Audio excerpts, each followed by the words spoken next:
Hi, this is Dr. Pedram Shojai, founder of well.org and the producer of the Origins movie, which you are about to watch. We've spent the last 4 years making this movie, and the first thing we're doing with it is giving it away. We're doing a global free screening because the message in this movie is so important that we feel everyone needs to hear it. I got a little son at home and I want his children's children to have a future. And the reason we made this movie is to help people understand that there's things that we could do right now to change the way we live and make ourselves, our planet, and our future healthier. Enjoy the movie, and I'll jump in at the very end and tell you about some wonderful things that we have prepared for you.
This is a story about life on planet Earth. The life we all share and have in common. Our species has come a long way in a very short amount of time. What really set us apart was our ability to wield fire. Over all other creatures, we were able to successfully use fire to cook, stay warm, and defend ourselves, creating a comfortable cushion between our daily reality and the harsh elements of nature.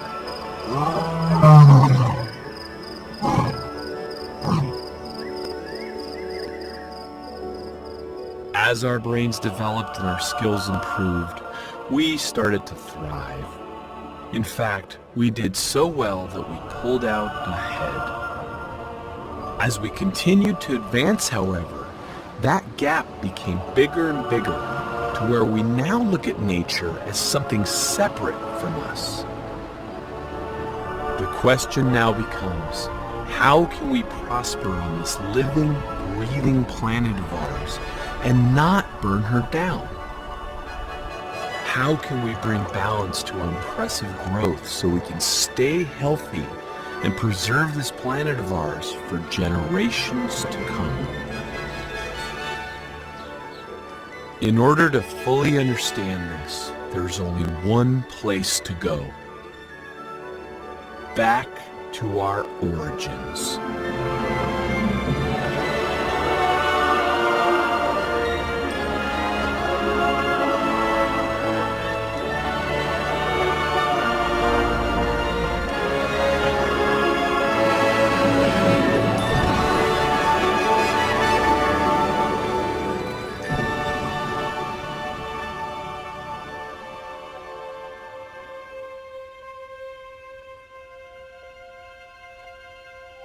Our journey begins in a cave at the southwestern tip of Africa.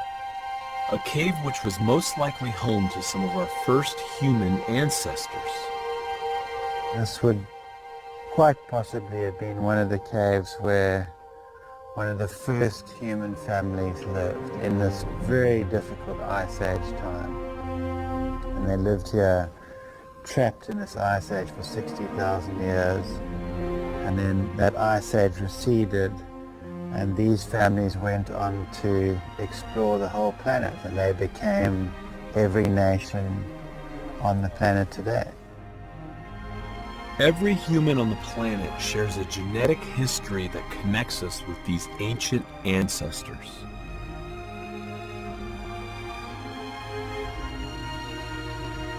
When you look at the history of the evolution of society, you'll find it was always coastal societies that had the most progress the fastest. One of the reasons for this is that they were eating fish. From an evolutionary perspective, when we started getting more omega-3 fats, it allowed our brains to grow bigger, but they didn't just grow bigger. There's something you do when you learn, and it's called myelination. And this is the ability to insulate nerves in the brain. Myelin is made out of fat. And when you eat enough fat, it's actually easier to learn because you have the raw building blocks to insulate a nerve. Yeah, I'm in the cradle of our species, Homo sapien, the place also where later on, about 100,000 years ago, there seemed to be this enormous shift in the brain, enormous shift in consciousness, which kind of exploded into art and ceremony and all sorts of extraordinary things.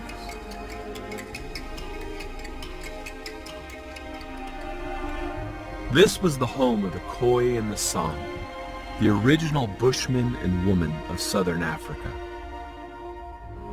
It wasn't until the 1600s when the European settlers started to colonize the Cape that they were driven from this bountiful home to a less inhabitable area such as the Kalahari Desert. Yes, they became extremely efficient at surviving there, but it was adaptation due to necessity, coupled with an unbroken chain of Aboriginal wisdom of the plants, the animals, and the earth as a whole. Die Bushman leef hom uit in die natuur.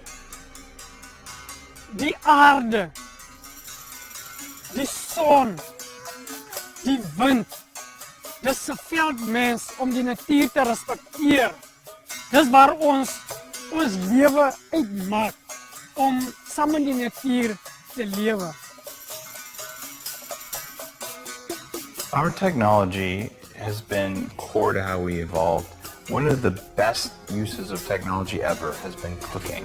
When we were still living in caves, when we first discovered fire, we learned how to cook so we could unlock more nutrition from foods that were really not very edible when they were raw. So that helped to fuel our brains. And as our brains got bigger, we learned to make better technologies. As we've become technological, we've moved away from the home fire, from the campfire, well thought about, well used logical applications for fire, into using fire to run steam engines, eventually going to stronger and stronger fuels, coal, petroleum, nuclear. Yet the wisdom and the intelligence has been lost. We're not thinking ahead. We're using a short-term gain at the expense of a long-term tragedy. And this is where we have to start bringing that ancient old brand new together. We can have technology as long as it's well thought out, as long as it's well intended. We can have this amazing life that we have on our planet sustainably if we get smart, if we get clever. Yes, technology is getting more and more efficient, but it's getting more and more destructive in a way. It's improving dramatically, exponentially, you can even say, but the rate at which it expands is not equal to the rate at which it improves nature around it as well, because all things in technology at one stage was part of nature. Whether you like to know it or not, that's the actual truth. Our ability to wield fire is a clear symbol of our fast progression as a species, becoming the dominant predator on this planet today. It drove us to excel and put us into orbit. It was the fuel of industrialization and continues in our incredible technological advancements of today. It has taken us to amazing places and back, but that very fire is on the verge of burning us.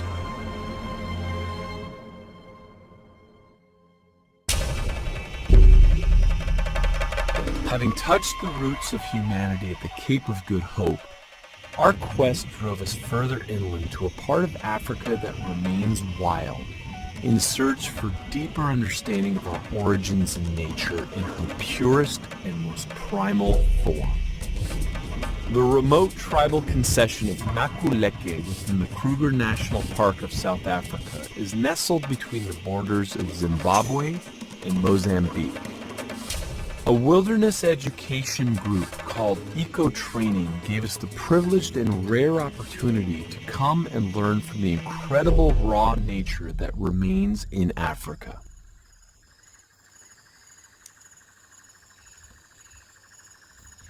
We're about to go take about a 4-hour walk on our first day and just kind of get oriented and figure out what we're doing. It's so quiet yet so loud. It's quite a phenomenon. Let's get out there and have some fun.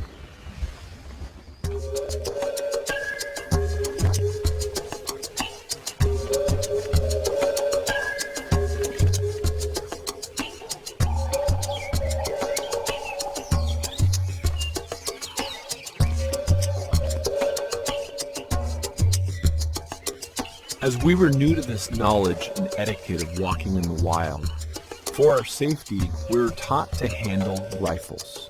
This was a precaution of last resort in order to protect our own lives. Fortunately, we never needed them.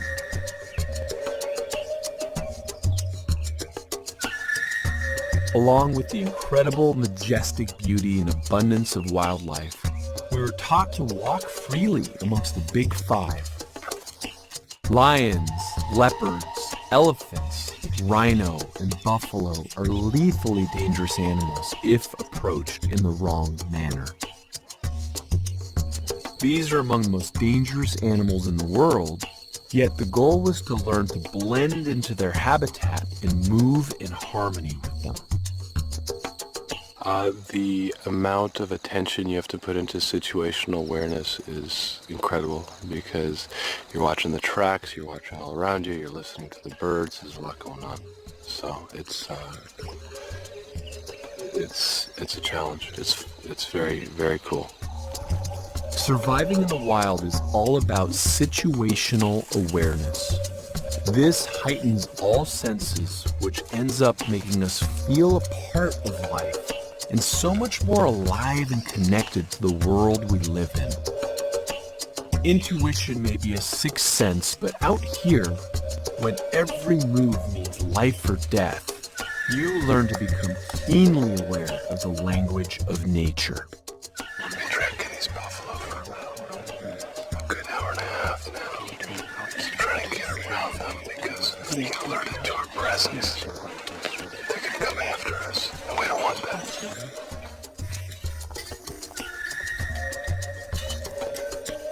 Survival is everywhere, but so is symbiosis. Both keep us alive, and both are critically important to life itself. We've also been tracking an elephant. You see the two right now? Look,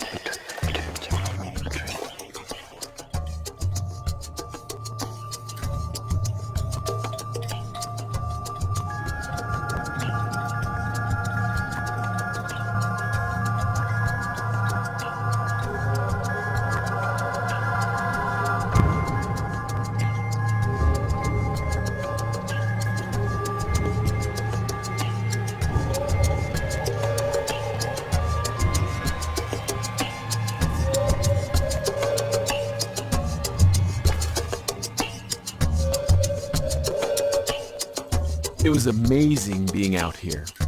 Up with the sun and out in the bush all day.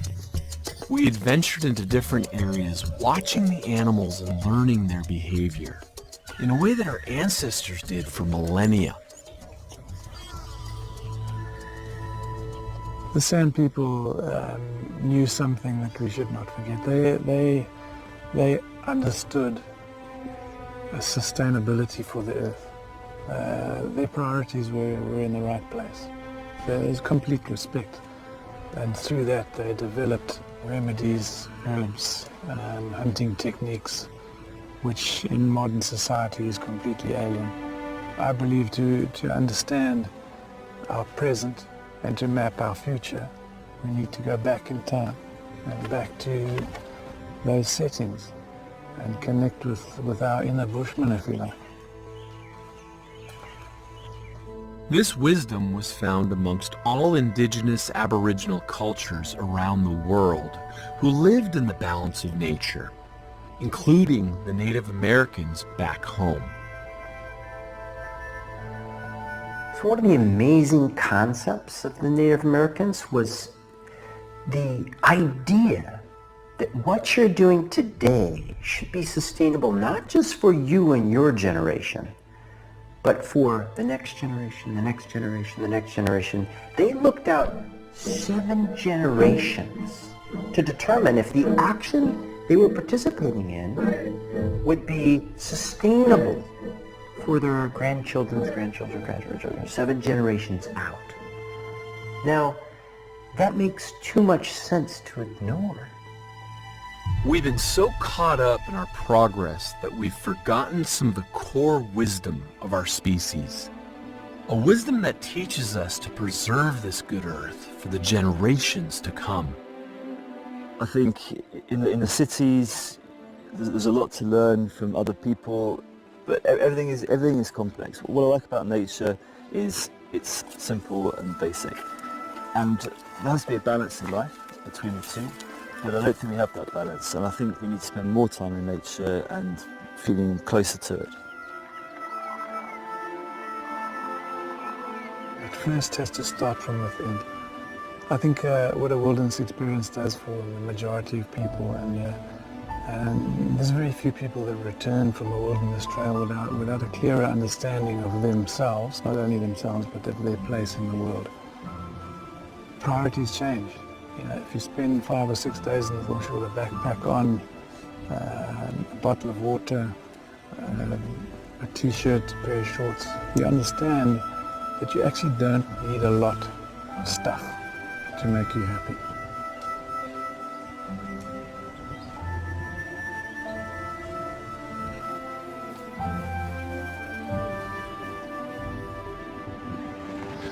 Nobody we've met has been inside this gorge. So we're going right up along the rocks, just crawling across the river. If you look up, you have no idea what's coming down for a drink. Could be a buffalo, could be a lion, could be an elephant. And the water has hippos and crocs. So we're riding that razor's edge of fine line. And you have to remind yourself that there's hectic stuff all around because frankly, this place is so beautiful. You're walking around with a big smile on your face, just in awe. In the cities, we may not be thinking of life and death at every turn, not savoring each moment as if it may be our last. There are no elephants around blind corners, so we switch off. In a way, it seems as if we've developed a false sense of security that keeps us insulated from our primal genes, preventing us from feeling fully alive. We've evolved or developed into modern man as it is today, but there's a huge gap that's left behind, and I think that's one of the reasons we feel so lost, is because all of our history, all of our culture, not over a few hundred years, but over tens of thousands of years, has gone. What have we lost? We live trapped in time, and here, well, time is all you've got. Time to listen, time to live in the moment, and time to contemplate life. Food is everywhere if you know what you're doing, and life seems so simple, so pure. No matter who you are, no matter what you do for a living, how much money you have, or what religion you are, if you come to the bush, everyone is on a level playing field. The ego is taken out of the equation, and we understand ourselves. There's an authenticity out here which we all relate to. But I think the biggest draw and the biggest rejuvenation that people have is simply getting away from what is driving them to whatever is making them tense or ill or anything like that. Take away the watch, take away time, put people in touch with this. For me, that's what nature does. It provides a grounding, a balance to understand your own strengths, your own weaknesses, and that authentic growth in yourself you can take to other people. Spending time out here really makes us ponder the nature of our existence in the modern world. It makes us think who we are and where we came from, and really, what is it that we're doing? How do we get into this mess where we find ourselves so stressed out and wound up? How is it that people are now lacking meaning in life when several generations ago, we were simply happy to have food on the table?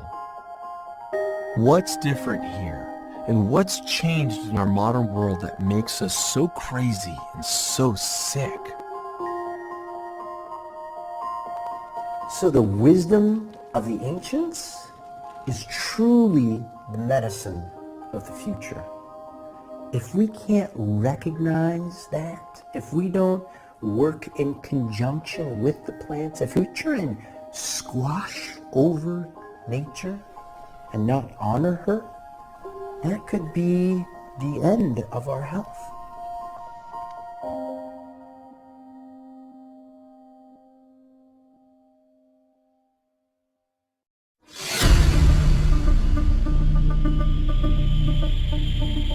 So after an awakening month in the African bush, we returned to America. With a deeper understanding of the fine balance of nature, we decided to take it one step further. Cliff Hodges of Adventure Out has been teaching primitive skills to people of all walks of life for years. Under his expert guidance, we learned survival skills that were used by our ancestors. So in a wilderness survival situation, it's very important to separate your needs from your wants so that you can stay alive. And there's really only 4 things you need as a human being to survive on this planet. That's shelter, water, fire, and food. If you have those 4 things, you are alive.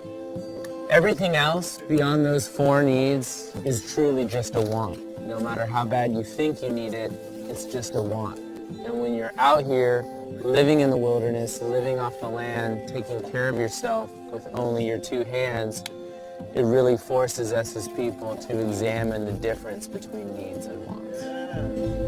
In a world where the media pushes new wants on us every day, maybe we need to look at our past to understand what our actual needs are. The Native Americans prided themselves on being aware. They would sit in one spot and be conscious of what the bird noises were miles away. They would feel the direction of the wind. They would sense the temperature, the barometric pressure, and they could identify where the weather changes were coming from. They were constantly looking deeper and deeper and deeper, out farther and farther and farther away from themselves so they could see what the intelligent next move would be. Without recognizing where life is and what serves them, they didn't really want to make any movement because they were concerned about their own future.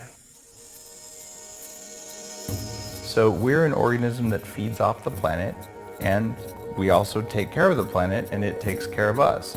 If we don't continue that symbiotic cycle, then one of those 2 organisms becomes parasitic rather than symbiotic. And if humans act as a parasitic organism on the planet, what will happen is, essentially, the planet stops working. In many ways, our survival depends on symbiosis. Who are we in relation to all the other life that surrounds us? We need to understand the principles of survival in wilderness to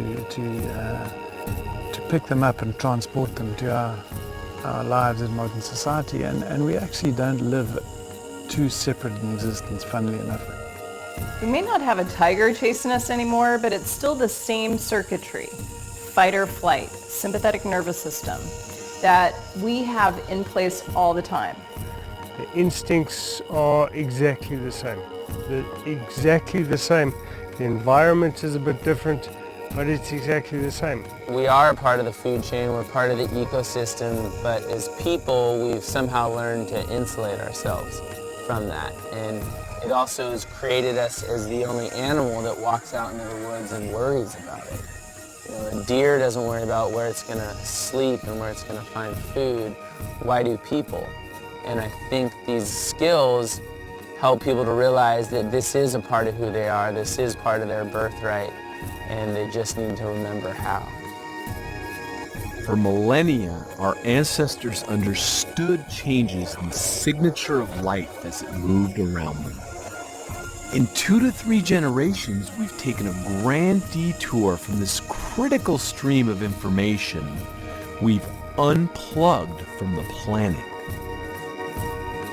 So this situational awareness, this being conscious of what your actions are doing out in the environment and how those actions will come back to you. Are you going to be able to survive and thrive if you behave in a certain way? They're incredibly important for every aspect of not only life in the here and now, but life in the future and life for the next generation and the 7 generations after that. Human beings are the creators, the tool builders. That is what sets us apart as different animals on this planet. And I think to understand some of our original ingenuities and why we created them can help us understand why we're still creating technology and what we're using it for. It's to make our lives easier and more simple. But when you study technology in a wilderness situation, I think it really shows the glaring example of why you need to make your technologies sustainable. Because out here, if you're doing something that's damaging the ecosystem, you're directly threatening your ability to live. The United Nations has recently become very vocal about climate change and the urgency of the planet's issues. We are responsible for many of these changes. Our use of the proverbial fire has gotten so out of hand that we are now choking out the planet, bringing our fight for survival back onto center stage. So where is our situational awareness? Are we hearing the alarm calls, or are we ignoring our natural intelligence?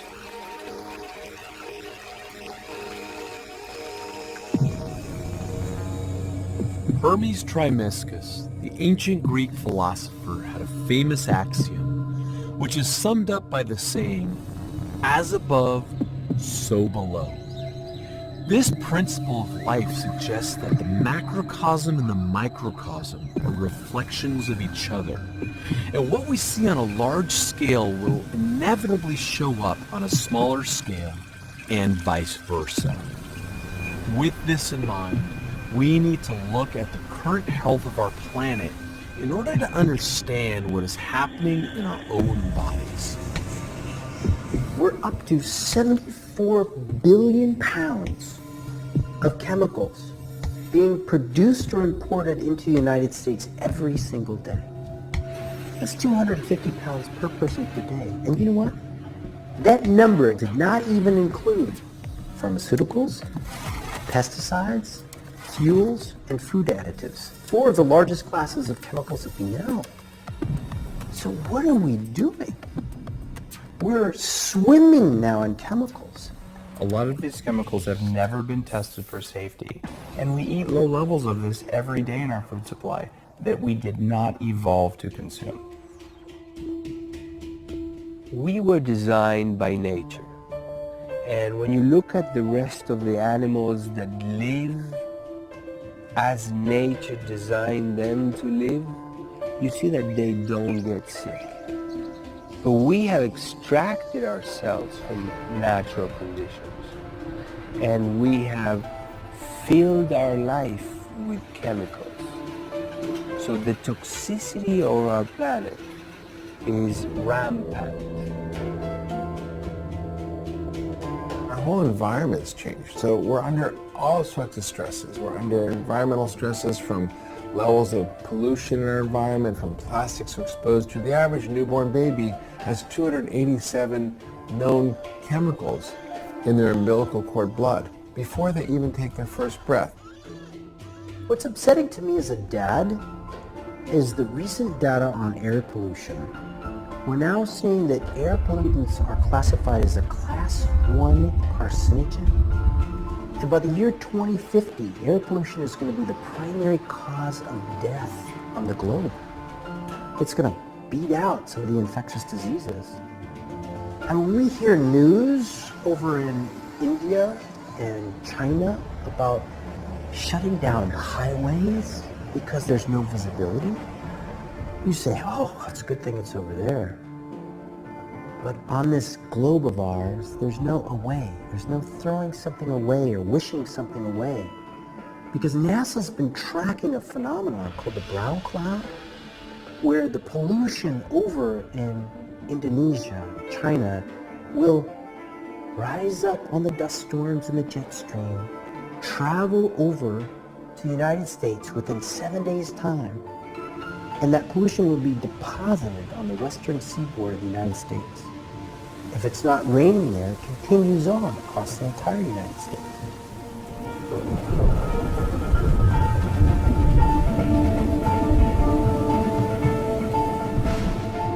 The toxicity of our planet is really a big part of what is causing humanity to be so sick.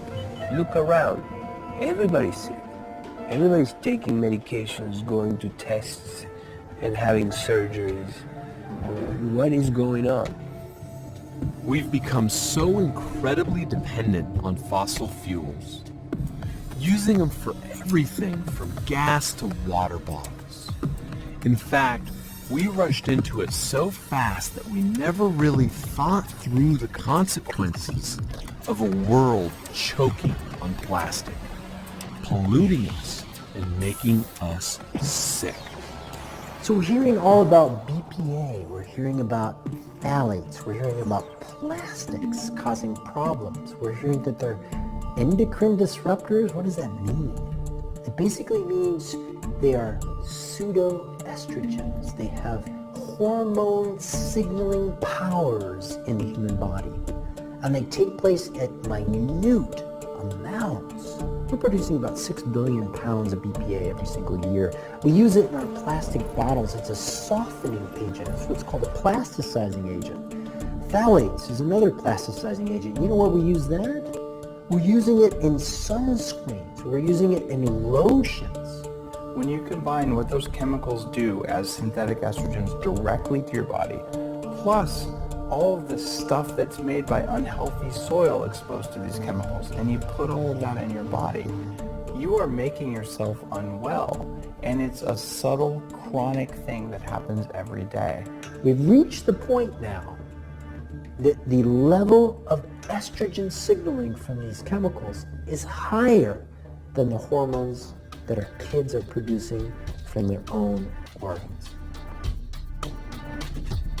Your hormones are part of the master signaling in your body. When they're off, entire systems are off. Here's what happens. You feel anxious. You gain weight. You're infertile. You feel tired. It used to be the case that humans were naturally lean and athletic and strong.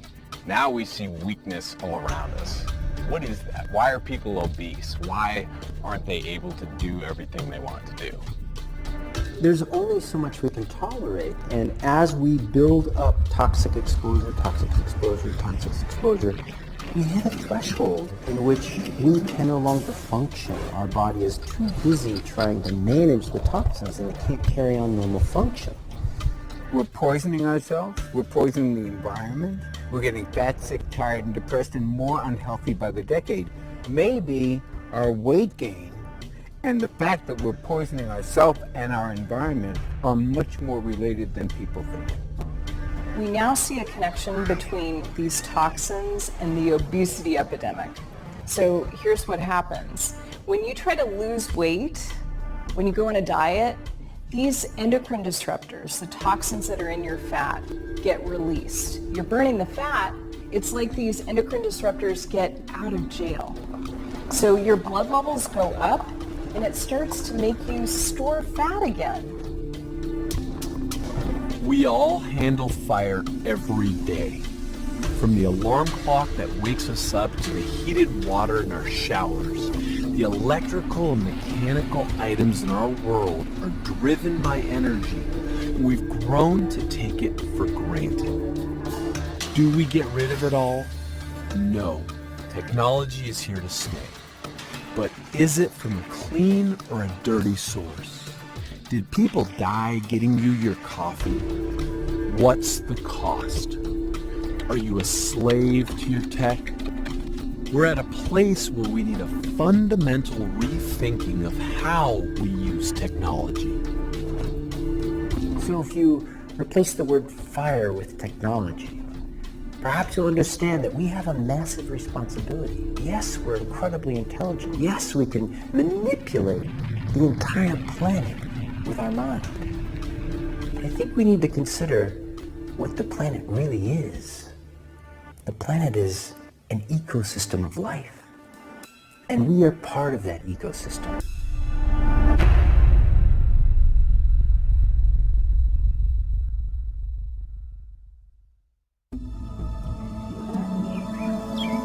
In Africa, we found the roots of our species in an environment that fed and nourished us. The plants, the animals, and the conditions that gave birth to humanity. Those healthy roots helped us flourish, and now, with our modern departure from the purity of that environment, we're driven to take a journey back to our own root, the actual root of our bodies. Yeah, any good gardener that you follow around, when they see an unhealthy looking tree, discolored leaves and fruit that's not thriving and flowers that are not shining, they don't spend too much time looking at the leaves, the fruit, and the flowers. They go and take a look at the root and the soil around them. Our gut is like the roots of a plant, is where our organism extracts and absorbs nutrients and send them to the rest of the organism. Everything in this world is nature. From the enormous elephants that roam in the wild to the microscopic bacteria that live inside of us. And with this understanding of as above, so below, both are equally important in this great web of life, and we can't separate our parts without looking at the whole in everything. The medicine we have today is based on outdated 19th and 20th century ideas. If you had a headache, you went to the head doctor. If you had a stomach ache, you went to the stomach doctor. Then medicine got organized in these specialties. The problem is these specialties have nothing to do with the way the body is truly organized. And as the science advances, as we understand the body as an integrated system, as an ecosystem, all those ways of framing disease become more and more irrelevant. An ecosystem, a biological community of interacting organisms and their physical environment. The microbiome is your inner ecosystem. And it starts with your mouth, your nose. You've got bacteria and fungi throughout your body. And the numbers are staggering. You have 10 times as many bacteria in your body as you do human cells. So the gut microbiome, by all the researchers in the know now, is the center, the seat of the immune response. In fact, they are renaming the immune system the microbial interaction system. Nothing happens in the body without the presence of the microbiome. There are trillions of organisms in and on us, and we rely on communication with them to determine what is happening in the outside world. So studies have shown that the lack of biodiversity in the gut is what leads to things like obesity, diabetes, arthritis, and inflammation. This is where we interface with the outside world. It's where our bodies determine what substances are friend or foe and where our immune system is most active. Within the first 6 meters of your intestinal tract, the small intestinal area, you could have around 70% of your entire immune system. It's the window to the outside world. Science Magazine 2004 called it the inner tube of life. You have this tube that runs from one end to the next, and it divides you from the outside world. So why wouldn't you, along your castle wall, also put your defenses? It makes too much sense to ignore. So if you're ever going to excite your immune system, if you ever see inflammation, as a sheer matter of odds, the first place you look is the gut. Health and disease start in the gut, start in the intestines. There is where we absorb our nutrients from. There is where our immune system checks for foreign stuff coming in and out. People are missing the bacteria in their gut. Of course, their digestion is totally wrecked. And it's a slow decline, so people don't realize that, over 5 years, 10 years, decades, that, they took these antibiotics multiple times for various infections, and 10, 20 years later, they're dealing with digestive issues. They don't always make that correlation. The word antibiotic has become a household term. Let's pick this apart. Anti, against. Biotic, life. Against life. Antibiotics kill your gut microbiome indiscriminately. And we're finding that not only do you kill the bad guys, you kill the good guys. We should all be concerned about the extinction of plants and especially animals on our planet. And we should also be concerned about the extinction of our friendly bacteria and the microbiology and microbiome that's inside of us. We have no idea what the effect of these antibiotics that are wholesale slaughtering our good and bad bacteria inside our body. What's the long-term effect? We don't know. I think in this very day and age, we're having a mass extinction on a smaller scale. I think we're missing a lot of the beneficial microbes that supply balance and health in our intestinal tracts. So we've made mistakes before. Why can't we learn from those lessons? What can we translate to the next generation to teach them about the mistakes that we've made before so it doesn't happen to them? Our troops are on red alert, constantly being bombarded with substances they don't recognize. This causes a war at the root of our being and is the basis for much of the health crisis we're having today. It's not just the nasty chemicals that we're exposed to, it's also the ingredients in these new foods that our bodies have never really acclimated to. Even wheat. The wheat that we eat today is nothing like the wheat that we ate 50 years ago. And there are all these ingredients in it that we haven't had time to acclimate to. When your body's reacting to foods, you have a immune response to them. And when this happens, the reaction to your body is to create inflammation. And so not only do you create inflammation, you also start to crave these very foods that are hurting you, so you'll start to eat them more and more, and now you'll have more and more inflammation. Inflammation is known and accepted to be the common underlying factor for most chronic diseases. Whether you're talking about cancer, Alzheimer's, heart disease, arthritis, autoimmune diseases, we know that years before these diseases are diagnosed, inflammation is lingering. When the digestive tract is subjected to foods it can't digest, it gets inflamed, and the resulting condition is called leaky gut, where the gut barrier gets compromised and food particles sneak through, triggering further immune response. And we're now seeing that this gut permeability, this leaky gut, is behind obesity, type 2 diabetes, or even early signs of cardiovascular disease. We definitely know we have autoimmune issues. So my goodness, why wouldn't we want to keep our friends in balance? They keep us in balance. Fortunately, there are practices that have been preserved from our past that are making a strong comeback. 20 years of research in the field of health and nutrition has led us to the conclusion that you must have raw, live, cultured food in your diet. That means a kimchi or a sauerkraut with real, live, friendly bacteria that's growing on it. So for example, an unpasteurized, raw, live sauerkraut has amazing effects on your immunity and the overall health of your digestive tract. So if we start out with vegetables that have been grown in healthy soil, we end up letting nature run its course. We ferment these vegetables and we eat them.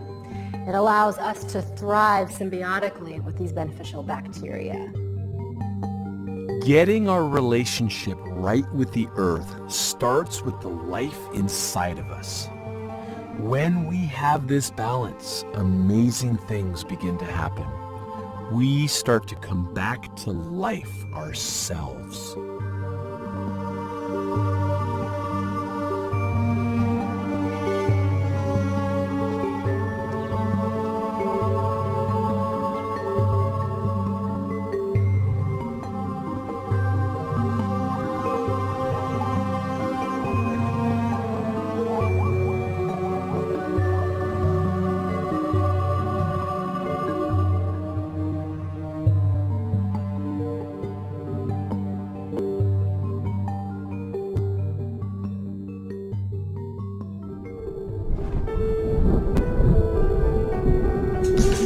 There's an ancient relationship with a special organism that's been working closely with us for millions of years. Early in the cellular development of life on this planet, our cells took on a particular type of bacteria, literally brought it within our own cell walls and made it an integral part of how we make energy. This tiny organelle is called mitochondria. And the currency of this energy is a molecule called adenosine triphosphate, or ATP for short. Mitochondria are the powerhouse of the cell. They're responsible for producing the energy of the body. ATP is the currency that your body uses to carry out hundreds of different reactions, over 300 different reactions. If you want to think a thought, if you want to feel a feeling, if you want to move a muscle, ATP is probably behind it. You know, running a life without energy is like running a business without any money. It just doesn't work. You're constantly robbing Peter to pay Paul. You're also trying to get a little bit of an edge on the energy with caffeine or with something else to make up for lost sleep. And basically, you're running your life without the thing that you need most to keep it going, and that's your natural energy. It happens to be that the mitochondrial DNA is extremely susceptible to damage. It's super easy if you're a chemical to sneak in and harm the mitochondria. And in fact, out of the 87,000 plus industrial chemicals that are on the marketplace today, those that are researched for safety analysis, the vast majority are found to be mitochondrial disruptors. They inhibit or decrease the action of the mitochondria itself. Another symbiotic relationship we have with bacteria And yet, another situation where environmental toxins and unnatural foods could be harming us at a core level. Is it any wonder that most people go to the doctor complaining of low energy and depression? A lack of energy at a cellular level could explain this, but there's also a lack of a critical amino acid that we're losing access to. So many people are suffering with depression and being unhappy and sluggish. Perhaps there's a better solution, like natural foods and responsible movement that could help the situation more than drugs. Serotonin is a neurotransmitter that's responsible for making you happy. Most antidepressants target serotonin. And the serotonin itself comes from tryptophan, an amino acid that comes from plants and bacteria. And we need to ingest that tryptophan. It needs to stay in a particular shape and form and get converted to serotonin so we can utilize it for thought. But unfortunately, it's very oxidant sensitive, this entire process.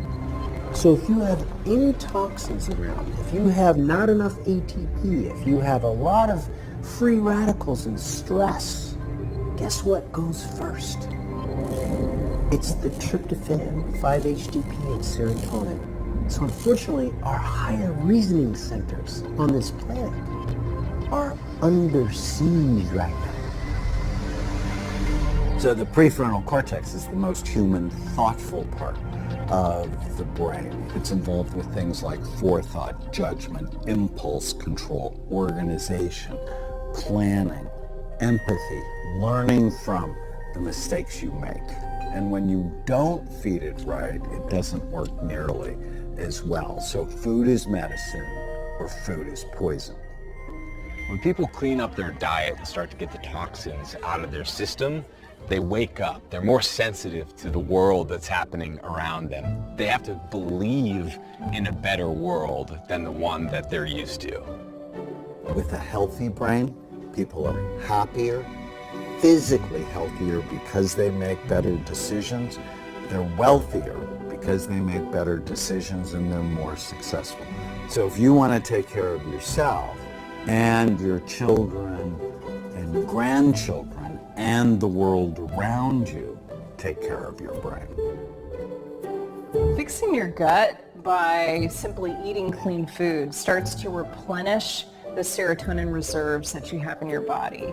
And it's what allows us to really connect with people. The mitochondria and the trillions of friendly bacteria that are in our gut are an integral part of life. In fact, our genetic expression is very much influenced by the bacteria we coexist with. One of the most exciting scientific discoveries is that the way that you eat and move turns on and off certain genes. Now, I think this is an incredible opportunity. It's empowering because 50 to 80% of your genes and how they're expressed is determined by the way that you eat, move, and think. Literally, genes recreate, rebuild, renew, regenerate each of us on a daily basis. And how they do that is up to us and the signals that we choose to give them. These genes code for proteins, things like your hormones that are involved in your metabolism, your weight, your fertility, and your mood. There are 140 times more genes coming from microbes on and in our bodies than there are from our own cells. So we have this relationship where they rely on us, we rely on them, a symbiotic relationship where life for both of us could not happen without one or the other. So perhaps we could gain a little bit more mutual respect. It seems that there used to be a certain quality of life that we all enjoyed when we lived closer to nature. Inside and out, we enjoyed the benefits of better health and natural rhythms and the good bacteria that kept us vibrantly alive. So our development over time has led us to have these big, beautiful brains that can contemplate so much. But it's almost ironic that our own intelligence, our own design of synthetic compounds and industry is now bringing the decline of the brain itself. The decline of our brains? How intelligent are we if we're actively shutting down the one organ that helped us thrive?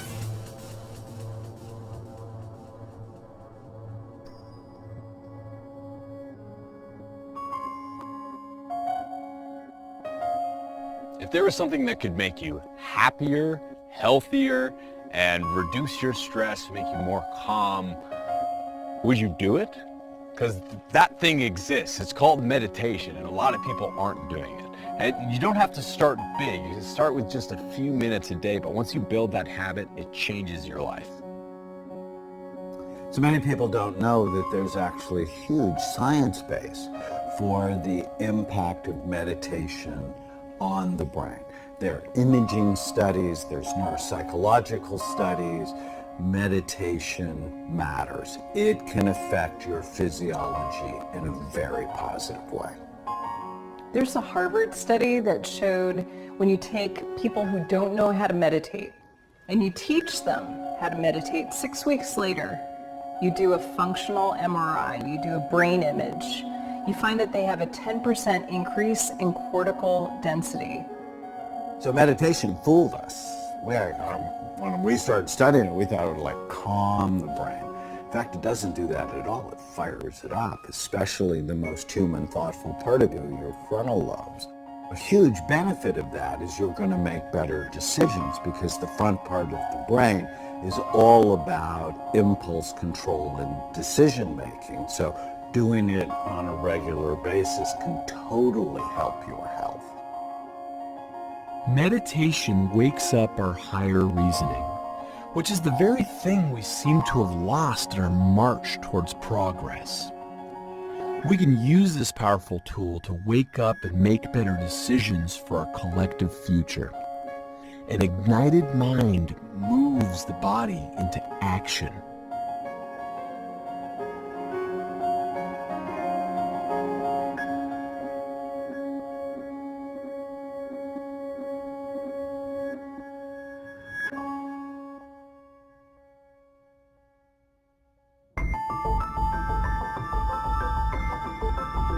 We're all caged animals today. We aren't getting outside enough. All of us need sunshine, which gives us vitamin D. We also need fresh air, and we need to move multi-directionally using our whole bodies, full body compound movements.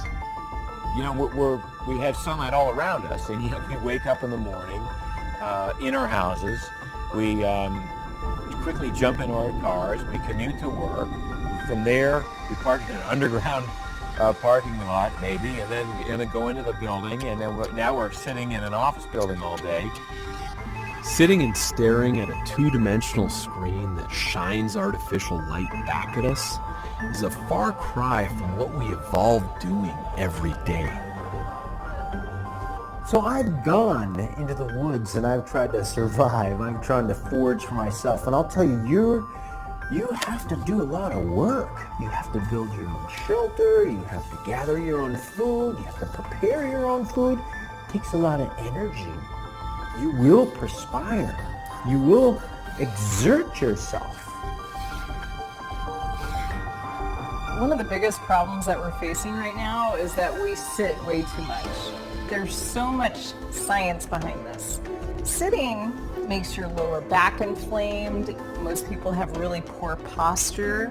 It's really bad for you. In fact, there's studies showing that there's a greater risk of diabetes and heart disease depending on how many hours you sit in a chair. Our ancestors used to lift things and climb trees and do all sorts of things that made us feel alive. Today we find that we're surrounded by furniture and our environment almost teaches us to be lazy. And a lot of us can't even touch our toes. But again, historically, if you look at the expectations of our hunter-gatherer genes, they look for us to give an all-out effort on occasion. The net effect of that was a pulse of growth hormone and testosterone. This is part of the survival of the fittest concept, where you survive that episode and the body responds by getting stronger. It all boils down to better choices. Do we move towards more life or away from it? Do we wake up or remain in a dreary sleep? Much of this is the key to how we evolve and express as individuals. We were constructed, this crucible, this DNA recipe that expects certain behaviors, and now we've created a society and technology that takes a lot of that away. How do we re-access that? Get some time hiking, get some time in the forest, get some time on the water, get some time swimming, get some time with nature, because those energies become part of your intrinsic body of knowledge.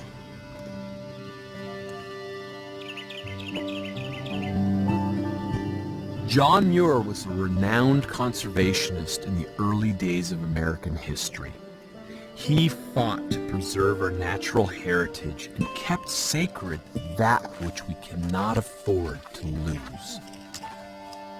Humanity has entered a unique point in history, what many are terming the Anthropocene, where humans are the dominant species on the planet. Unfortunately, what that also means is we're encroaching upon the very systems that allow us to survive on this planet. These incredibly diverse ecosystems that make this a beautiful and amazing, thriving world are under threat right now.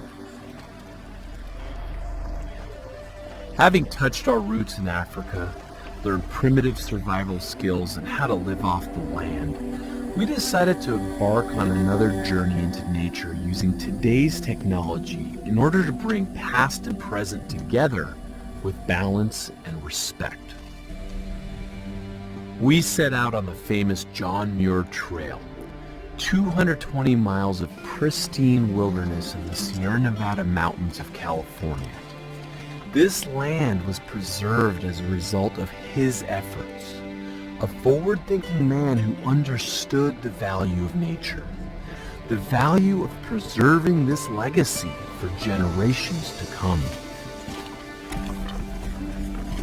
Technology can work hand in hand with nature.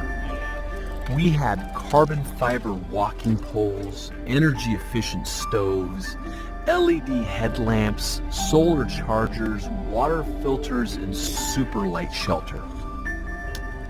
It was an epic journey that brought the best of modern technology into the wild, leaving nothing behind. So much media today makes nature out to be this scary, threatening thing that's out to get us. But in reality, it's not man versus nature. We are nature. It's who we are. It's where we come from. And it's our source. It's our life. And it's what causes us to survive and thrive on this planet. Right on the other side of survival is growth and room for play. Right on the other side is a bright future that's well thought out and respectful of our environment. So the question becomes, how do we take back this legacy and walk a path where our notion of progress is measured more wisely with the conservation of the natural world and all the life teeming around us? How can we return to a life of healthy symbiosis so we can thrive and live harmoniously within the natural world?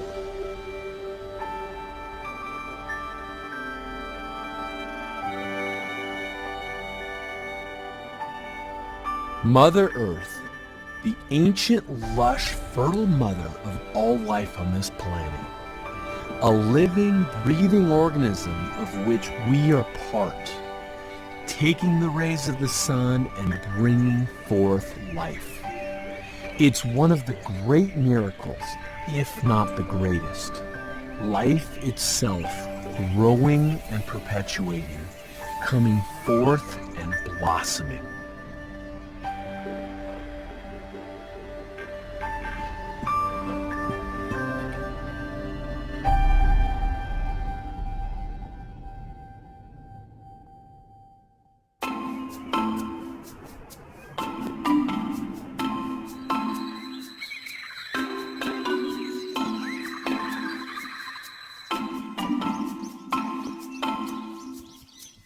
If you think of the basic instincts of animals, it's to find a partner, procreate, and bring up kids. Hello, welcome to life. What are we doing? Why are there 6 billion of us? Because we're doing it pretty well. It's normal and healthy to be able to reproduce. And when you can't get pregnant, we have to ask, what's wrong? Millions come into our world daily, and much of the concern on the international level is in response to how we're going to feed all these people. How on earth are we all going to make it on this planet? There's a paradox happening right now. On the one hand, we have unprecedented levels of population growth. On the other hand, we have unprecedented levels of infertility. We've expanded to the far reaches of the planet, and now we've run out of Earth. This is it. The question of our time becomes, how do we live together when there's nowhere left to go? How do we prosper and not kill each other over limited resources? As an organism, our first and primary goal is to reproduce, the continuation of the species. When that breaks, that is a sign that we are really biologically at a dangerous place. Fertility is a leading indicator of the health of an organism, and when 1 in 8 of us doesn't have enough health to reproduce, even in their reproductive years, that is a terrifying data point, and it's one we need to do something about, because the next generation, it won't be 1 in 8, it'll be 1 in 4, and then 1 in 2. Our ability to procreate is quite literally tied to our very survival. And now, that's coming into question. Is it nature naturally controlling the overgrowth of a species, or are we missing something? We're facing an epidemic of endocrine disruptors that are robbing us of fertility. Women are having trouble with their eggs, with egg quality. They're having more miscarriages, difficulty getting pregnant because of the toxins that we're exposed to. Endocrine disruptors are everywhere, from dry cleaning chemicals and antibacterial hand soap to even the fluoride in your toothpaste. It's important to appreciate that each of these different substances can affect different organs and disrupt our fertility. An animal that cannot reproduce in nature is in trouble. And when we look at our world, in the developed world, we're seeing an enormous rise in infertility. Even though, yes, the population is increasing worldwide, even in developing countries, we're seeing 1 out of every 4 couples having trouble with fertility. Could the cause be all of the chemicals that we've dumped into the environment? The food that we eat, the cosmetics that we use, and our household cleaning products all contribute to whether we are healthy or not. When a species is healthy, nature rewards it with fertility. The ability to produce offspring is a critical piece in the flow of life. The transition into this world we're finding is critically important and carries a deep level of communication with the world of our parents. A transfer of information and immunity through the medium of life. There's so much genius in the handoff of life from mother to child. We're just beginning to understand the science of this. It's a beautiful process, birth. It's absolutely amazing. And you know, the mom prepares for it by changing the colonies in her intestinal tract of certain organisms, microbes. And then the fascinating thing is that when the baby comes out through the vaginal canal, it's bathed in a lot of the colonies the mother has been harboring that have probably been passed on from her mother. And those colonies will actually get on and in the nasal passage and the lungs and the intestinal tract of that child. Now, these bacteria will start triggering your immune system to create certain defenses. If you think about it, this is the first vaccination that you get. This is nature's way of vaccinating you and making your immune system be able to cope with an atmosphere that's not sterile anymore. Women who are counseled by their physicians to have a cesarean section, maybe a scheduled C-section because of convenience, either on the part of the patient or the physician, often aren't told about the health consequences of not having a vaginal birth, not having that inoculation with the mother's microbiome through a vaginal birth. All these people that were born by C-section and were given antibiotics since they were kids are now reaching an age in which they're loaded with problems. Autoimmune diseases and all kinds of diseases that actually, in my opinion, stem from the early and repeated use of antibiotics. And when the mom breastfeeds, the mother will actually have the third largest component in her breast milk not be available to her baby. It'll only be available to one specific organism called Bacteroides. It's a Bifidobacterium infantis. And that one organism elegantly cleaves the sugars in the mother's milk and feeds off of it and thrives more than anything else. And it turns out by having that specific organism in that naive intestinal tract of a baby, protects it from pathogens. It allows it to produce certain nutrients.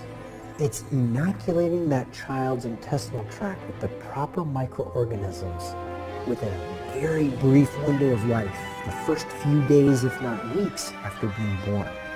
If that never happens, we're seeing that your entire life is more challenged.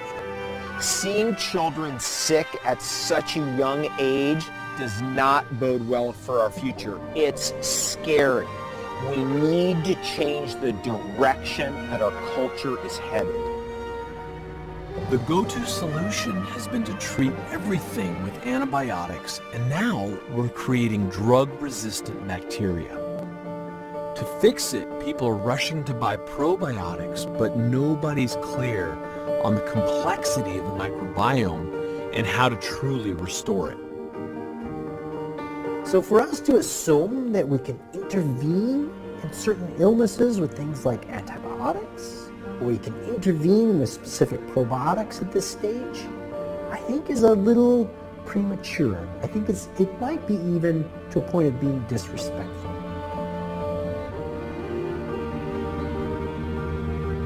What I see is major deficit disorder for our children. You know, kids want to run around in the dirt. They want to have fun outside. They're curious about the world and they want to be able to explore. When we contain them, when we've got the hand sanitizer that we're using constantly and they're not digging in the dirt and getting all these happy bacteria into their system, we're cutting them off from life itself. You know, I grew up on the streets of New York, and we went out and we played in the dirt. We got muddy and we got dirty, and we came home and we were fine, and we rarely got sick. We didn't have antibacterial soaps, and we weren't germ phobic, and we did just fine. As a mother and a doctor, I'm really concerned about this because our kids really want to thrive in nature, and we're cutting them off. It's got biological effects, and it also has psychological effects. So a lot of parents are having bouncers babysit their children. But that's not really very good because the bouncer's doing all the work. What we really want is the baby's brain and the baby's muscles to be doing the work. And if you don't properly activate the cerebellum, that bottom part of the brain, is totally connected to your frontal lobes. And so you can't develop one without developing the other, or kids end up with learning problems.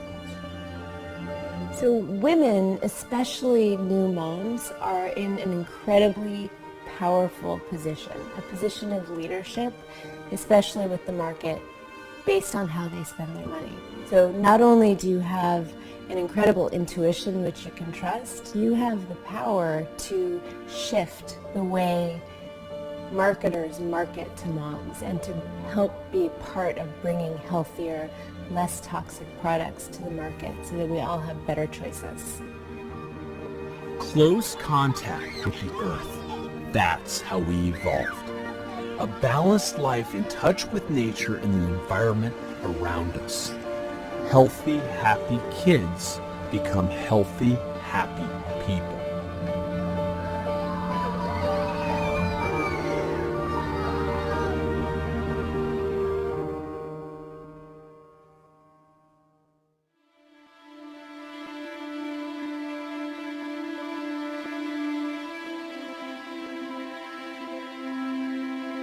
We've all heard the saying, you are what you eat. So let's take a proper look at our food and how powerfully it can impact our health and our future. You know, we evolved eating a very different diet, a diet that was wild animals, wild plants, wild berries, wild nuts and seeds, things that we found in nature that fed us. And we found that those foods, which we evolved on, are very nutrient dense, much higher in fiber. 100 grams a day we used to eat of fiber compared to maybe 8 to 15 for the average American now. Much higher in vitamins and minerals, much higher in omega-3 fats, much higher in all sorts of phytonutrients and phytochemicals, because wild plants are much richer in these disease-preventing and health-creating compounds. So the diet that we eat is not the diet that we ate. And that has huge implications for our health and for the planet. Food is information. Yes, it's fuel, but food also provides information to your cells, and at the level of the genes, it turns genes on or off depending on what's in the food. So always going back to this notion that if you look at evolution and you look at how we ate for 2.5 million years, it worked that long. It's not working now. Let's go back to the way it was.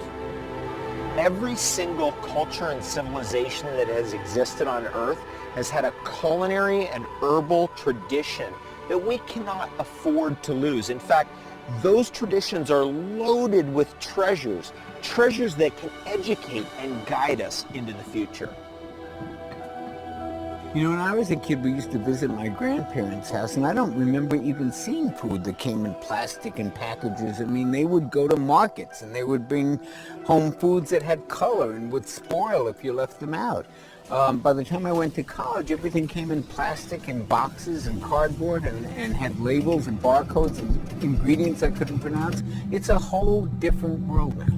When you look at the foods that we're reacting to, they're foods that are relatively new to our food supply, anywhere from 5 to 10,000 years ago.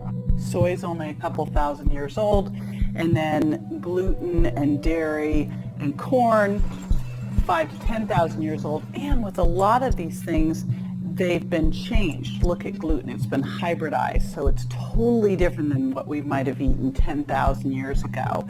And we've domesticated animals, and now we're feeding them soy and GMO corn. So we totally changed this food supply into something our body doesn't recognize. It's like Frankenfood. Frankenfood. Fake food. We've outsourced the making of our food to corporations who started cutting corners, adding chemicals, and altering the genes of what we eat. They've now intercepted the purest transaction we have with life and nature herself. If you take you are what you eat to the next level, then you have to think about what your hamburger ate too. A lot of us aren't used to having that intimate connection with what we put in our bodies. You know, if you had your own vegetable garden and you're going to eat your own tomatoes that you grew in your backyard, you wouldn't go out and spray poison on them. Yet somehow when we buy this stuff in the supermarket, it becomes okay that they've been sprayed with all kinds of toxins. When you look at it, one of the key factors of obesity comes from inflammation. So inflammation, when you think about it, is the root of almost every single disease out there. And it's happening because of the food that we're eating. The truth is that food is way more than just calories. It's information. And the quality of the information in the food determines everything about our health and everything about our world. It's the ecology of eating, how we grow our food, how we relate to it, how it affects us, all is connected. If food is medicine, then why is it causing so many people to get sick and morbidly obese? Where have we gone wrong? You know, we've got this fat thing all wrong. Somewhere 4 or 5 decades ago, we got this notion that eating fat makes you fat, eating fat gives you heart disease, and we gave sugar a pass. We convicted the wrong man, Your Honor. Fat was never the problem. It's always been sugar. Your brain is made primarily of fat, and when you fuel with fat as your food source, then you actually get this exceptional mental clarity that you're not used to if you're burning sugar most of the time.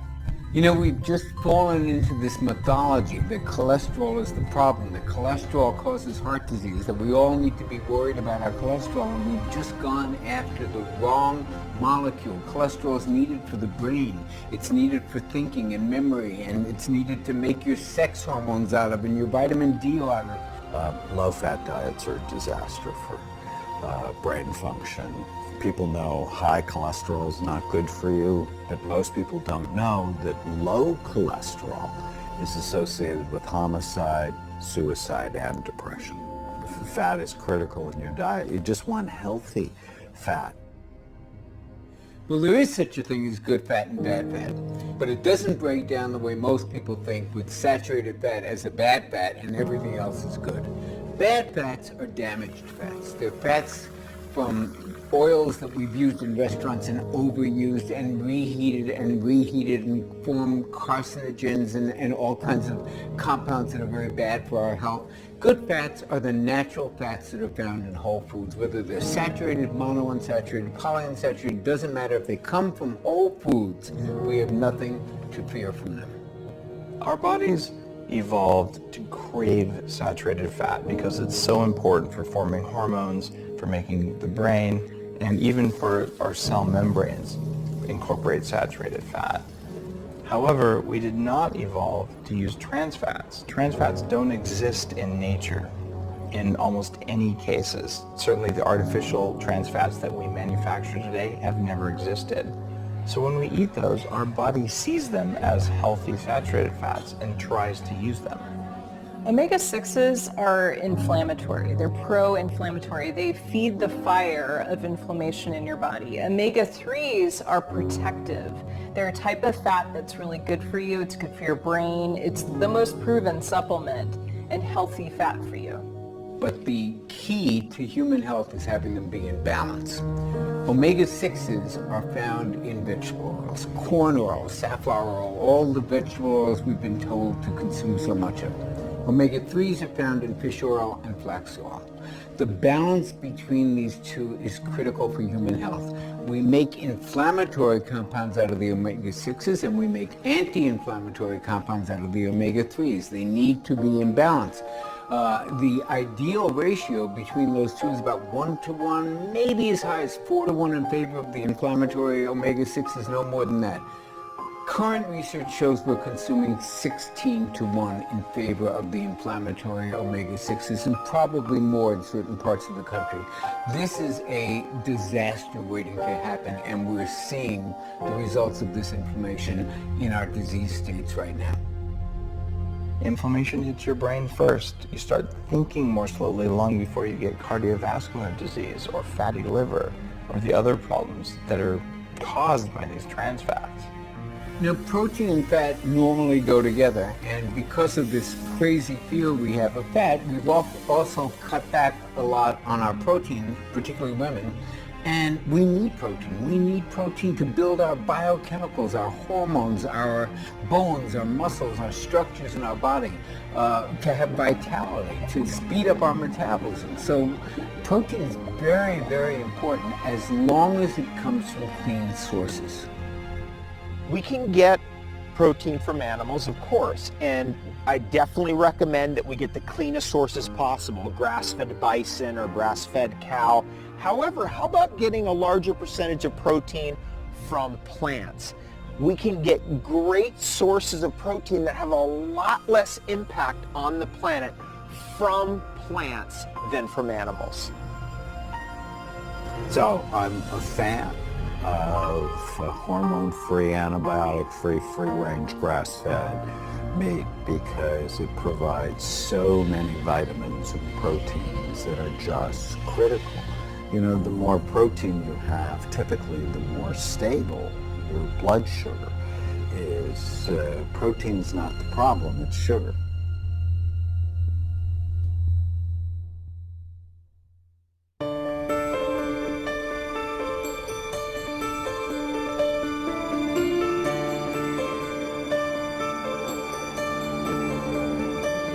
So we're standing in the middle of the biggest health crisis in the history of our human species. It's called diabetes, and it's a spectrum of imbalance from a little bit of belly fat to prediabetes to type 2 diabetes. And today, it affects 1 out of every 2 Americans. And it's mostly ignored. 90% of the people who have this condition have no idea. The doctors don't know how to diagnose it, and they don't know how to treat it. It's not rocket science. Sugar makes us fat. If you eat too much of it, you will probably get fat too.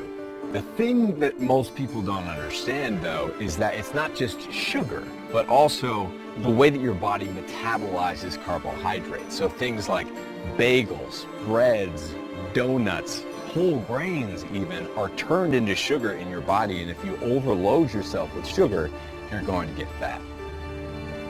For 2.5 million years, we didn't eat processed foods. We ate things from the ground or picked from the tree or things that we foraged or killed.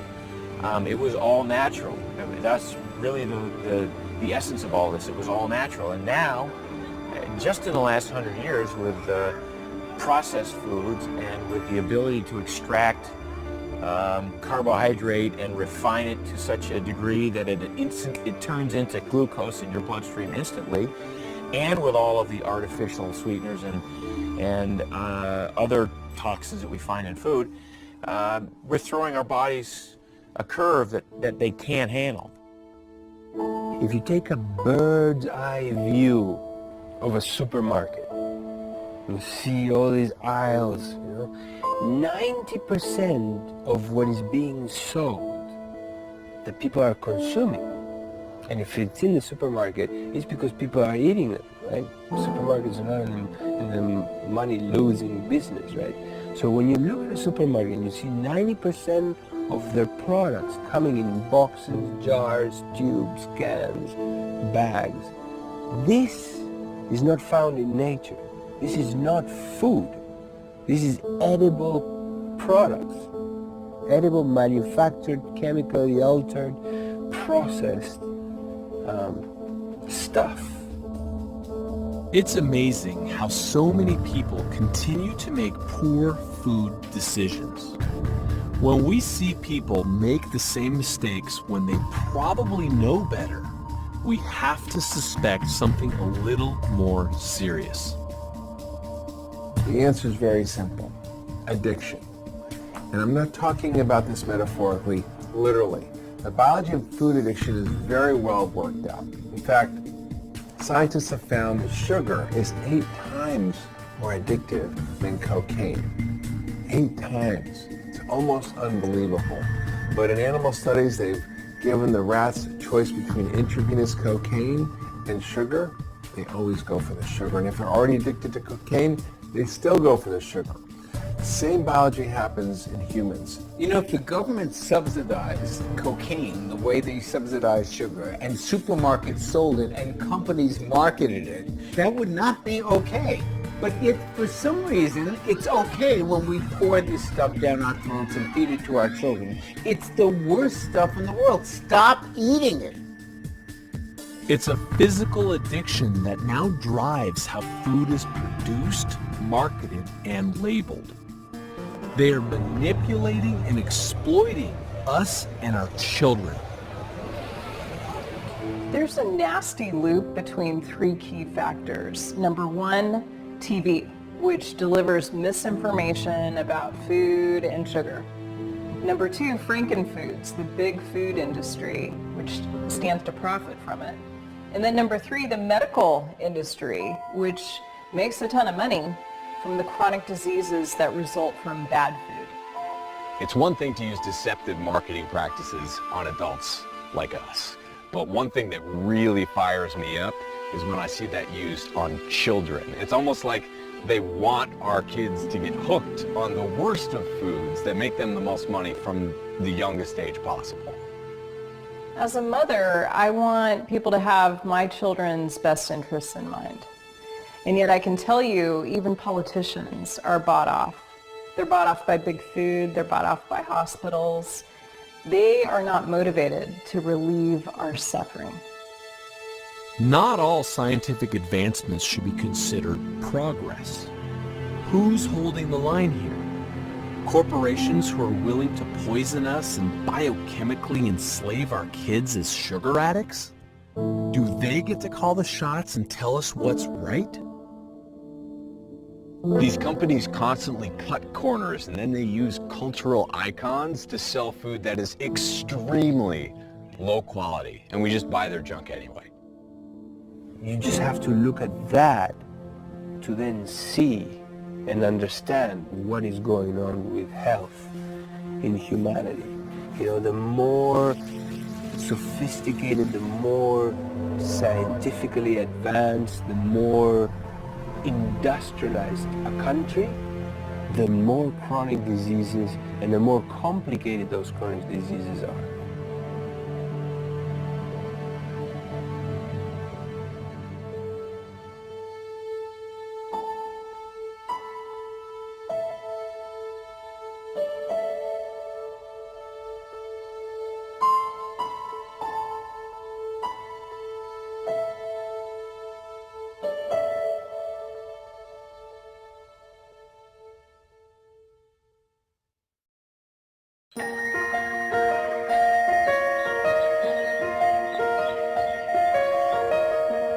Sex is natural.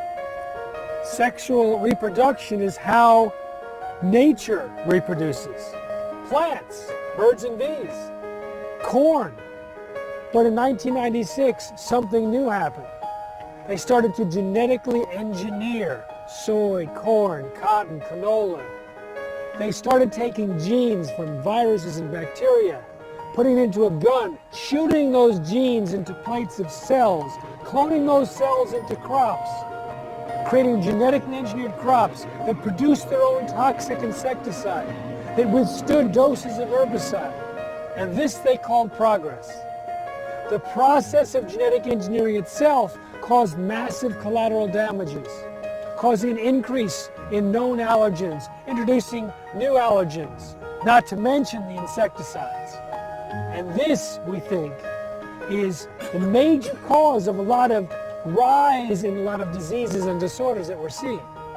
So when we take people off of these genetically engineered foods, as thousands of doctors are doing now, they report people getting better from immune system problems, gastrointestinal problems, infertility, a whole host of diseases and disorders. There's this counter-argument that we need to mess with our food in order to feed the world's growing population. That the only way we can meet these needs is to dump poisons on our land and degrade the quality and purity of our food sources so we can all be addicted to sugar and sheepishly accept rising healthcare costs. GMOs generally reduce yield. One crop has found that increases yield by 0.3% per year, far less than natural selection could do. But when you look at what sustainable agriculture can do, they looked at more than 12 million farms in 50 countries, and they found it increased yield by 79%, and for staples like corn and potatoes, 100%. So this concept that we need to have genetically engineered monocultured agriculture in order to feed the world is actually working against feeding the world and taking money away from more appropriate solutions. When we look at what sustainable agriculture is really based on, it's using a natural system and working and enhancing that natural system and cleansing that system of dangerous chemicals and compounds. Everything from what's in the air to what comes in the food has an impact on human health. And what we're seeing now in the fields across the United States, now across the globe, is we're having a shift in something called the rhizosphere. It's the soil microbiome environment. Why is that important? We would not have life on this planet without microorganisms. You know, they form root nodules on plants, so then the plants can then interact with the minerals in the soil, take them into their own structures, and pull them up their stalks into their shoots, fruits, leaves. So if we can't get the minerals from the soil into the plants, we most definitely will have compromised nutrition in our end product. And when we eat this nutritionally empty food that's lacking in so many important nutrients, we wind up eating more of it because our bodies are starving for the nutrients that aren't in the food in the first place. Without healthy soil, we are lost. We have no idea what the intricate balance of life is in there. The soil has masterfully sprung forth life on this planet for millennia. Now, we're willing to allow the people who brought us DDT and Agent Orange to kill off the life on this planet and control our food supply?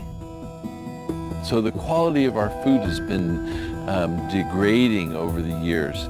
So in sustainable agriculture, we work to build a system where nature can sustain itself. The next level of that we call agroecology, where it's an agricultural ecological system that works in harmony with nature rather than working against nature. The United Nations published a study in 2010 that said that if we switch the world to agroecological techniques on the same footprint of farming we have, we can double world food production and over about 10 years begin to heal all the excesses of the chemical era. This comes from the United Nations. If the Frankenfood-sponsored media tells you otherwise, you may want to wonder why. Healing the excesses of the chemical era. That sounds good for the planet, and it certainly sounds good for our ailing bodies.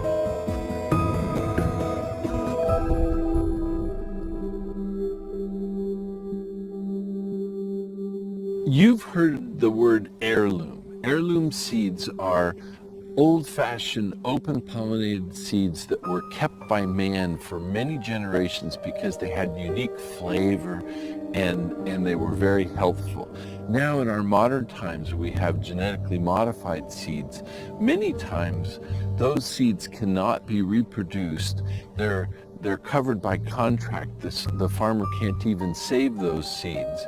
And those seeds are only produced to have the effect of benefiting from not being killed by the chemicals that are sprayed on them. But what are they doing for our health? That's the unanswered question of our time. So if we were to take the stress away from a plant by giving it fertilizer, by spraying weed killers around the plant, by putting fumigants on the crops so there's no insects attacking it, the plants become lazy.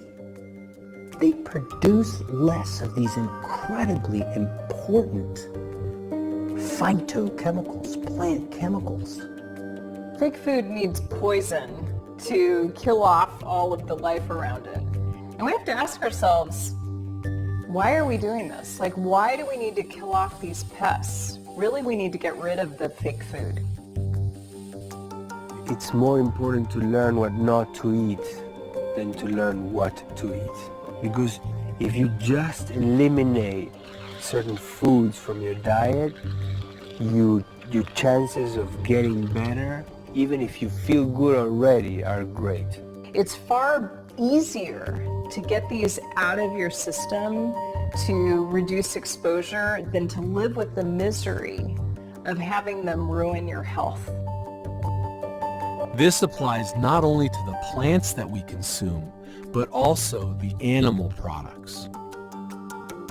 Industrial farming has split the plants and the animals. On one side, you've got the cows in their feedlots by the thousands. On the other side, you have monocropped farms.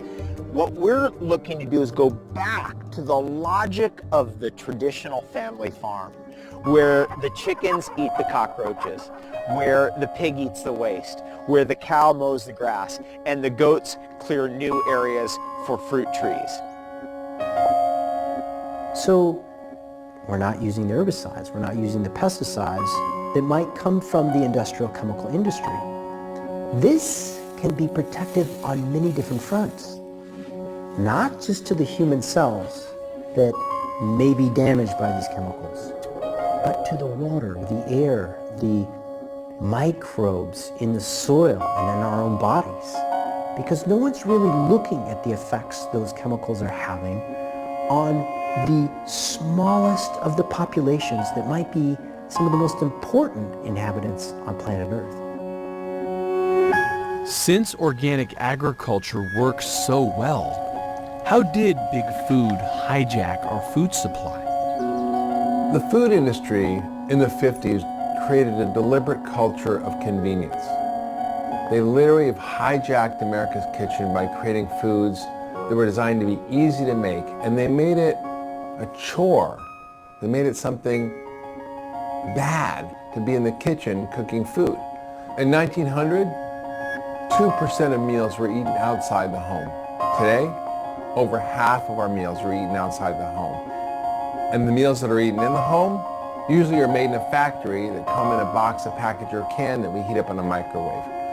America has lost the art of cooking. We've raised 2 generations of Americans who have no idea how to cook. We've outsourced our cooking to corporations. We've outsourced our cooking to the food industry. We need to get away from processed, industrialized, domesticated foods that are making us weak and sick, in favor of foods that we've been eating for a very, very long time in their most natural, in the true sense of the word, state. And that's what I call the wild diet, where you're eating foods that were recently alive and well, mostly plants. Life supports life. The natural flow is that of growth and reproduction. The good news is that we can quickly turn this around. So it usually takes about 3 days. That's it. If someone nails their diet right, it'll take 3 days and they can have a major shift. So if you're going from a junk food diet laden with high fructose corn syrup and fried foods and nothing that looks like it was growing on a tree, and you start eating a whole foods-based organic diet, watch what happens. It's amazing. Now, depending on how far down the rabbit hole you've gone on one end, it might take longer. But your cells notice changes, and your body can start shifting in a very short period of time. So I found myself a desk jockey, overworked, fat, sick, inflamed, and basically my doctors just threw pills at me every time I came in and said that I was sick, I needed to eat less, and run more. And so more of that made me more fat, more sick. It wasn't until I took my health into my own hands, started living in a clean way, the way that our ancestors used to, going back to our roots, that the fat just melted off, and all of a sudden I had this incredible vitality and energy that I'd never experienced before. The truth is, we have all the power. Each and every one of us makes a choice with every purchase we make.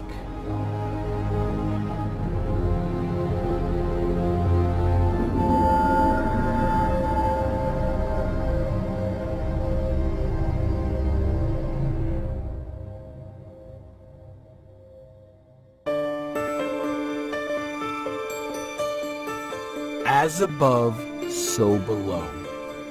As we start making better decisions and taking the toxic poisons out of our lives and our environment, we start to come to life again. This gives us the personal power to get our energy back, get more active and involved in the world around us. It helps us start changing our personal surroundings to better support our lives, our planet, and our collective future. The most powerful tool you have to change your health, to change the health of the environment, to change our economy, to literally change our whole world is your fork. What you put on that every day, 3 times a day, is the most important decision you have to make. You need to vote with your fork, and you get to vote every day, 3 times a day. So make that vote count. Count for you, count for your family, count for your children, and count for our planet. You know, you and I are the consumer. We have the power. And we're voting with our money every time we make a purchase, every time we eat a meal.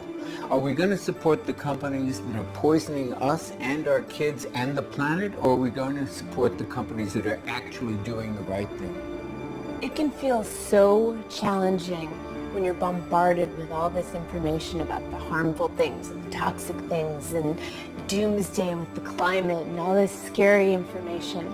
But what we can remember is that there are a lot of people out there doing awesome things, and we can seek out their information, buy their products, support them, share what they have to say, and we can all play a role in helping restore a sense of balance, consciousness, and mindfulness in our environment and in how we live with it. One move corrects everything, and that's the return to the sacred. That nature is sacred, that rocks are sacred, that plants and trees are sacred. That one step of reverence for all life can correct so many imbalances in our thoughts, words, and deeds. Simply moving forward into the future with reverence can create sustainability. It can create an amazing wonder and awe and appreciation for all those amazing technologies that we have, but also begin that thought process that puts us in a balance so that that technology doesn't hurt the earth, but can actually help the earth. And ultimately, this isn't about recreating or reenacting some ancient history.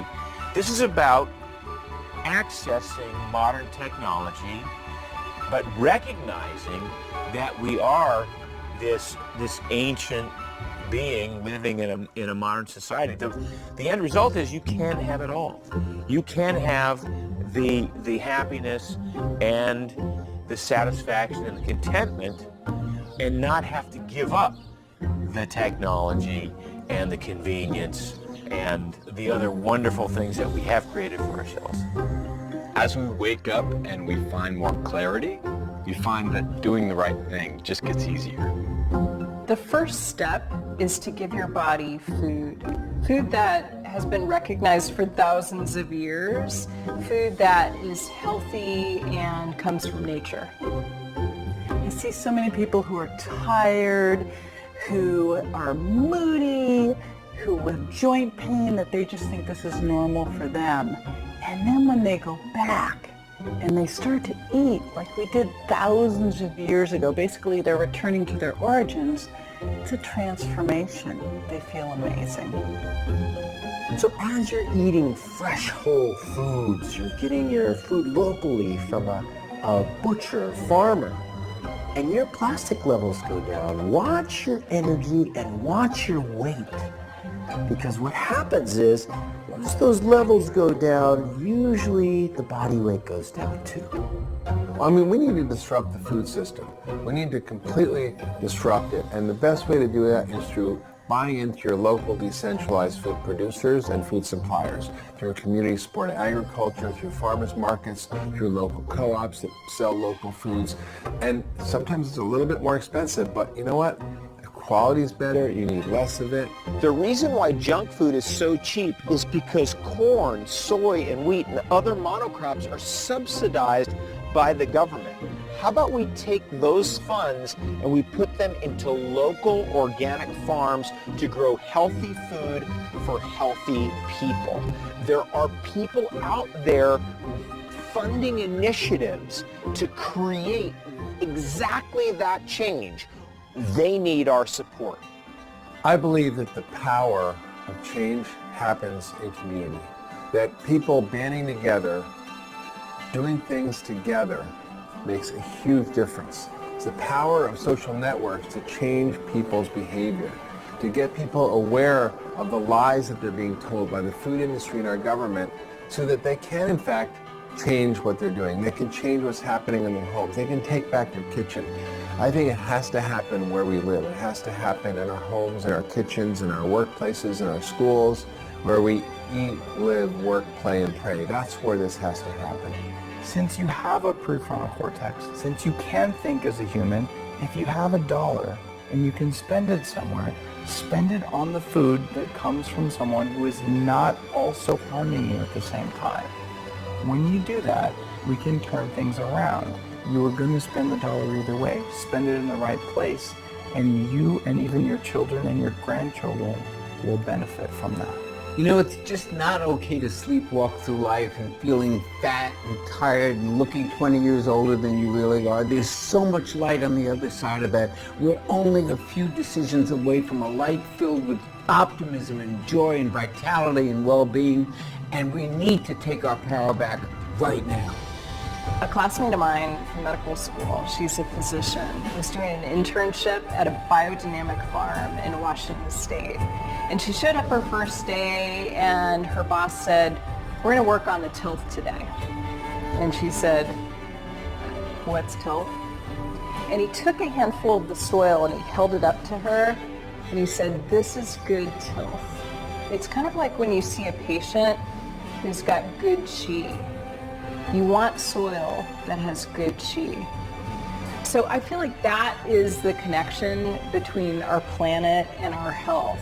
When you really take care of the soil of your body, your inner ecosystem, you're also taking care of the planet.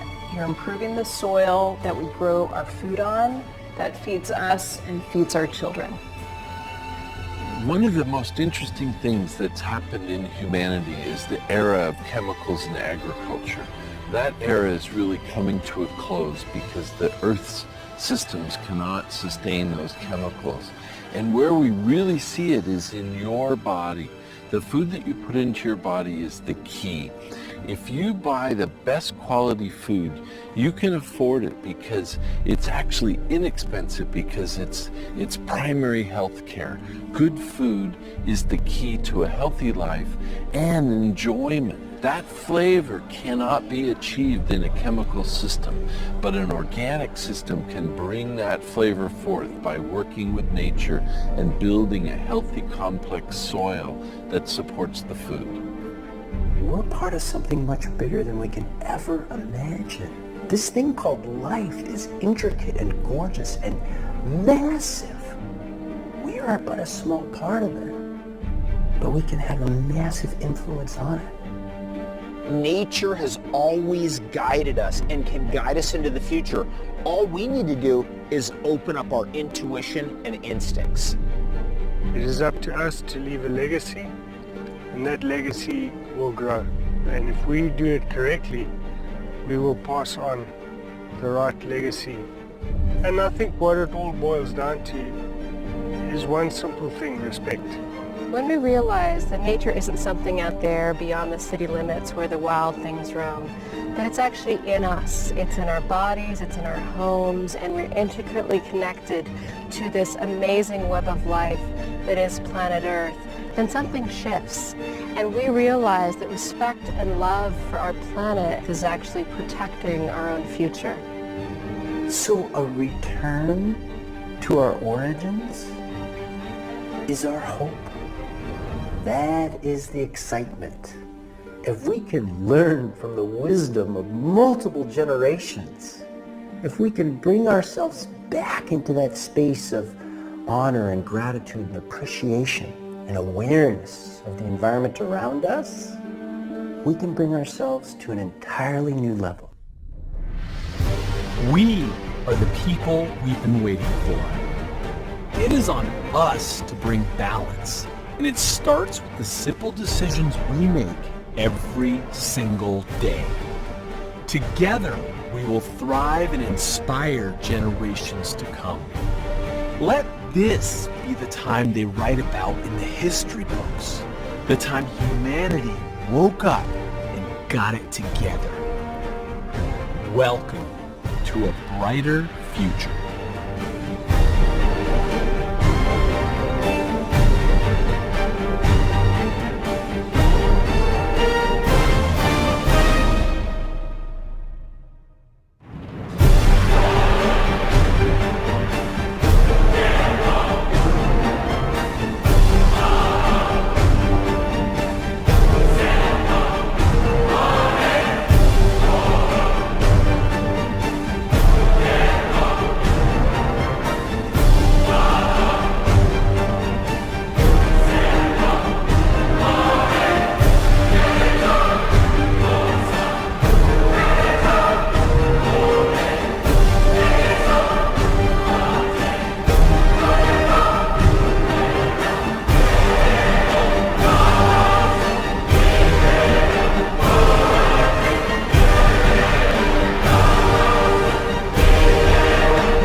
I really hope you enjoyed the movie.